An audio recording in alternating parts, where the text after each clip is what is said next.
মা খাদিজাতুল কুবরাকে কবরে রাখার পরে নবীজি কবর পারে বসে আছেন, মাটি চাপা দেওয়া হয়েছে, নবী বসে আছেন।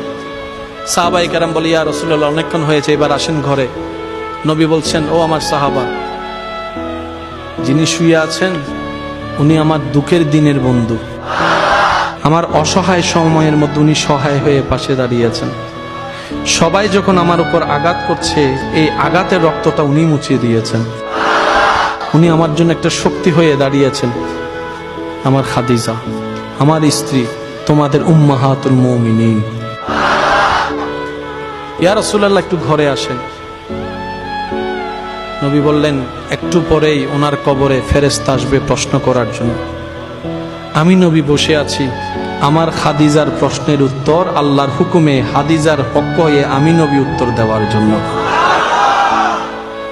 পৃথিবীর সমস্ত ভালোবাসার বন্ধনকে পিছনে ফেলে আপনার আমার নবীর জীবনীকে একটু খেয়াল করে দেখেন, সমস্ত রোমান্টিকতার হাই রোমান্টিকতা আমার নবীর জীবনের মধ্যে আছে। আমরা নিতেও জানি নাই, পালনও করতে জানি নাই। আল্লাহ পাক আমাদের সবাইকে ইসলাম মেনে চলার তৌফিক দান করুক।